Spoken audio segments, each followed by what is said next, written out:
Well, the BBC are in some very big doggy doo doo. The Telegraph has been doing some serious digging on the BBC recently and has upturned some major information to show that the BBC have committed some very serious breaches to their rules. There was the BBC Gaza documentary where they failed to state that the narrator was the son of a Hamas official, a breach that Ofcom took very seriously and ordered the BBC to apologise for, which was the first time since 2009. A date has to be set for that, I believe, at this present moment in time. Then there was Martin Croxall, who was suspended for correcting pregnant people to women and making a facial expression over their misinformation. And now there's the doctoring of President Trump's January 6th speech, where they made it sound like he ordered an attack on the Capitol when he never did. And boy, oh boy, is the president mad about that? Hello and welcome back to Chat About It, Don't Shout About It with me, Rachel, the Queen of the Woke, as crowned by one of my haters. I crown you Queen of the Woke! Let's chat about it. Please let me know what you think about the BBC and their misconduct. Is it time to defund the BBC? Please also do keep it friendly in the chat. So I was asked for my opinion on this, and I was planning on covering it anyway, so it makes sense just to crack on with it. The BBC last year, they made a panorama documentary called Trump, A Second Chance, and it was broadcast in October 2024. Now, I haven't watched that documentary from last year. However, I did watch a lot of the coverage surrounding January 6th and a fair bit of the speech that Trump also made, and I have seen the spliced clips. I've also paid attention to what's been going on as well in order to formulate an opinion no matter what I think of Donald Trump.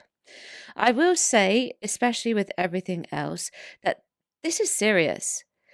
The BBC, well, it prides itself on impartiality and has let people go in the past for their lack of, displaying impartiality.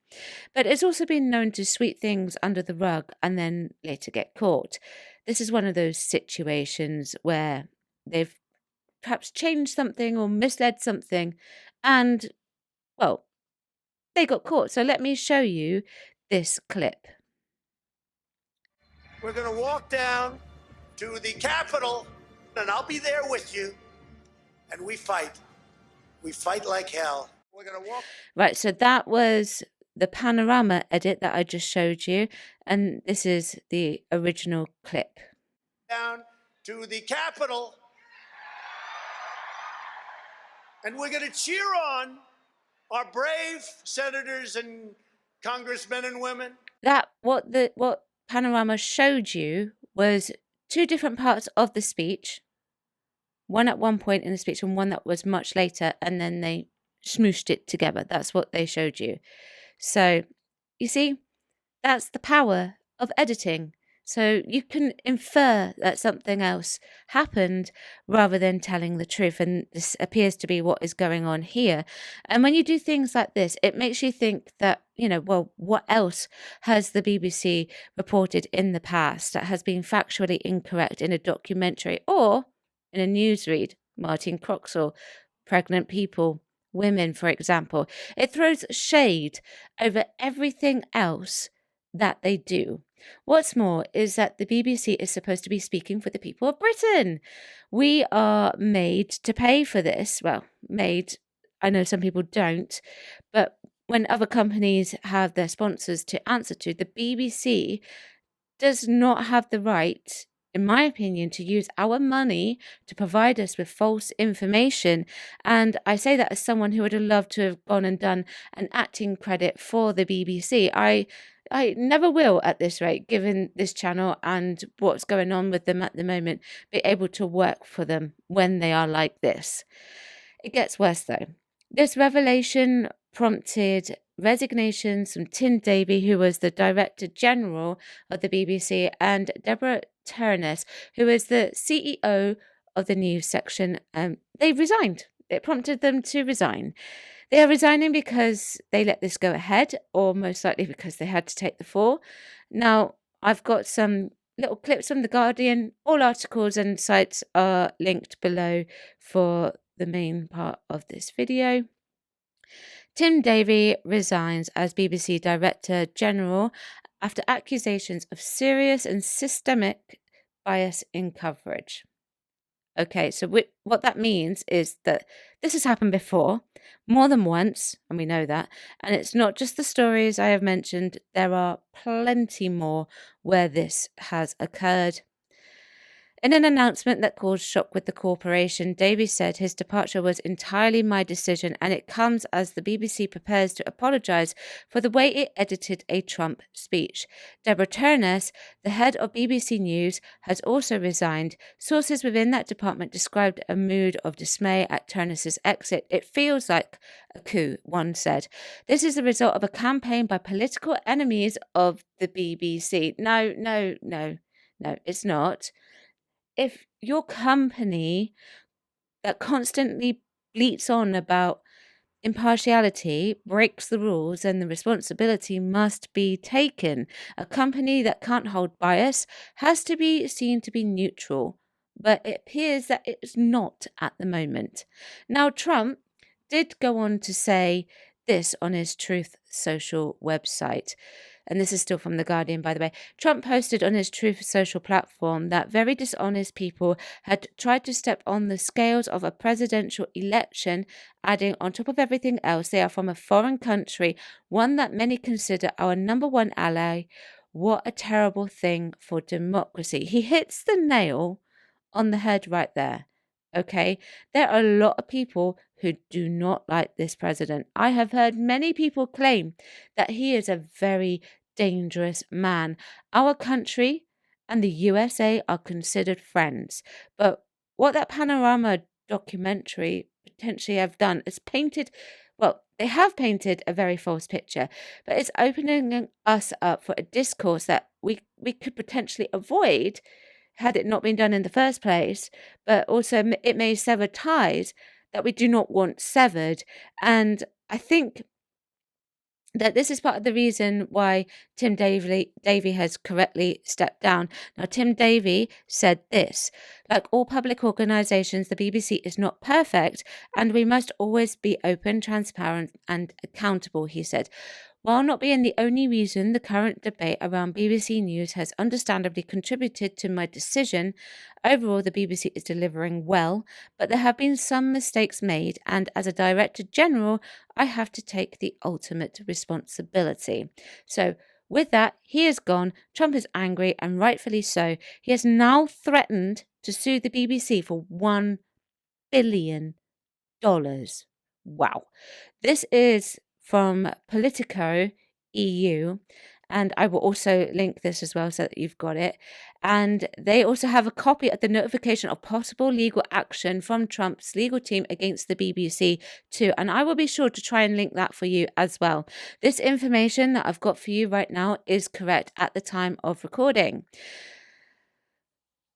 London. Donald Trump threatened to sue the BBC for $1 billion on Monday, deepening a crisis at Britain's main public broadcaster over its coverage of his administration. A letter from Trump's legal team obtained by Politico gives the BBC a deadline of 5 p.m. EST, 10 p.m. in the UK, this coming Friday, November 14th, to retract any false, defamatory, disparaging, and inflammatory statements about him and accuses the broadcaster of doing overwhelming financial and reputational harm to the president. Failure to comply will, the letter says, mean Trump is left with no alternative but to enforce his legal and equitable rights, of which are expressly reserved and are not waived, including by filing legal action for no less than $1 billion in damages. It adds the BBC is on notice. A spokesperson for Trump's team said the BBC defamed President Trump by intentionally and deceitfully editing its documentary in order to try and interfere in the presidential election. President Trump will continue to hold accountable those who traffic in lies, deception, and fake news. Now, the bar for defamation is very high here in the UK, and I will leave that to LawTube to explain where the BBC would stand in all of this, because obviously I'm not a lawyer, I'm not a barrister, I don't know. Okay, hands up. Now, Trump wants an apology. and I totally get it. Ed Davey, if you don't know who he is the leader of the Liberal Democrats here in the UK. He seems to think that everything that Trump is doing is an attack on the BBC. And he said this: "It's easy to see why Trump wants to destroy the world's #1 news source. We can't let him. The BBC belongs to all of us here in the UK. The Prime Minister and leaders from across the political spectrum should be united in telling Trump to keep his hands off it." Okay, and this he's got a screenshot here of something that Donald Trump had posted on Truth Social. And this is what he said, Donald Trump. "The top people in the BBC, including Tim Davie, the boss, are all quitting /fired because they were caught doctoring my very good, in brackets, perfect speech of January 6th. Thank you to The Telegraph for exposing these corrupt journalists. These are very dishonest people who tried to step on the scales of a presidential election on top of everything else. They are from a foreign country, and we've already read that bit earlier on." And Ed Davey, also wrote to Keir Starmer, the Prime Minister, Kemi Badenoch, the leader of the Conservative Party, and Nigel Farage, who is the leader of Reform. And this is what he said. He's going in hammer and tongs with this, by the way. "Dear Prime Minister, President Trump's assault on the BBC is a serious threat to our national interest, and I urge you to join me in standing up against it. The BBC belongs to everyone here in the United Kingdom. We should be incredibly proud that the UK is home to the world's #1 source of trusted news, something that strengthens our democracy whilst also enhancing our power to uphold our values around the globe. As a public service broadcaster, the BBC has an important, distinctive and vibrant role to play in the UK's cultural and media landscape, helping to boost growth and create jobs. We cannot afford to let it be destroyed by Donald Trump and his allies. It should be extremely concerning to us or to see the President of the United States pressuring the BBC over its leadership and attacking its journalists as corrupt, and Press Secretary telling everyone to watch GB News. It should not be up to the foreign powers to dictate where British people get their news from. We must stand united to defend our democracy from foreign interference like this, even when it comes from a crucial ally. The BBC's strength lies in its independence and impartiality. That has been eroded, and it is essential that together we urgently work to ensure that it is properly independent and strong enough to stand up to political pressure whether foreign or domestic. The BBC must stay true to its original mission to inform, educate and entertain, and not be bullied into giving undue prominence to the loudest, most diverse voices. We have watched with alarm as Trump and his allies have undermined the free press in the United States and all the damage that has done to American democracy. We cannot let that happen here. He also goes on to say, will you join me in condemning Donald Trump's attack on the BBC? As political leaders, we have a responsibility to protect one's nation's most treasured institutions from being subservient to Donald Trump and his cronies, especially when their values are so far removed from the values of British people. The BBC belongs to Britain, not Trump. We must defend it together. Yours sincerely, Ed Davey, leader of the Liberal Democrats. Okay, so I do find this a little bit concerning that the leader of the Lib Dems is trying to get the Prime Minister and other leaders to go against an ally. He obviously sees Donald Trump as going against us. However, to go against Trump in this particular incident of doctored footage could potentially create massive issues. It was an outright misrepresentation of what Trump said, whether you like him or not, factually, okay? What corporation under a democracy interferes with a speech of a politician has made, even if it is from other countries? If the BBC are found to have defamed him, then it'll be curtains for the company anyway. Now, I don't know what the response will be from other leaders. I really don't, okay? And I don't necessarily agree with perhaps the United States, well, the press secretary saying that we should watch GB News. We can watch our news from wherever we want in that sense. But, here's the it's just chaos, basically. I'm recording this on a Monday, and there haven't been any responses from the other leaders as of yet, beyond what I have stated already. However, my opinion is that the BBC has messed up big time with this one. And it is just that, an opinion, all right? Trump has every right in this case that the BBC, to demand that the BBC should retract that documentary and any statements that may be defamatory. He has that right, okay? Because he's not wrong, actually.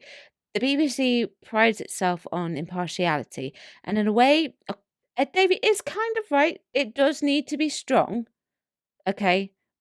But not in the strong way that he is saying, like defending itself against political opponents. It needs to be strong and get better at reporting and doing its job properly. That is what it needs to get strong with. However, it's not. It's no longer a strong corporation, not like it used to be. It got infiltrated, in my opinion, with bias.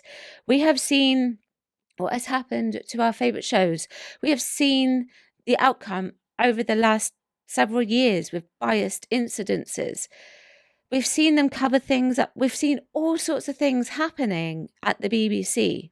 And, in my opinion, okay, this is all just an opinion at the end of the day, I also think that Ofcom needs to get involved with this. Straight up. If you don't know who Ofcom are, actually, I've just realised I've mentioned it twice in this video and I've not explained it, but they are the regulator for communication services, and that also encompasses what happens in television. They need to make a statement about it, and they need to force the BBC to apologise to the public who fund them for the misrepresentation of the original January 6th speech that was made by President Trump. Okay, no matter what you think of President Trump here, okay? I'm not even the biggest fan of him, and here I am sticking up for him. The BBC also needs to apologise directly to Trump and retract their statements from the Panorama documentary. I also think maybe it is high time to move away from public funding. The BBC are supposed to give us the material that we want, but they haven't done that for many years now. I think that they need to move on to advertising and sponsorship formats that does not directly impose on us, the members of the public. That way, if they were to give something that is biased and their sponsor or advertiser doesn't like it, then funding will be pulled, most likely without any legal repercussions whatsoever, at least as far as I'm aware, that, we may face should we choose not to pay our TV licenses or taxes. Anyway, that's what I think. Defund the BBC. They shouldn't have done this. It shouldn't have happened. And apologise to Donald Trump. Let me know what you think. Check out some of the other content that I have picked out for you. Thank you very much for watching, and I shall see you soon. Bye-bye. Thank you for watching today. Don't forget you can join me on my other platforms as well. I've got YouTube, Rumble, Spotify, X, TikTok, Instagram, Locals, Substack, and I also have a Discord. Everything is linked below.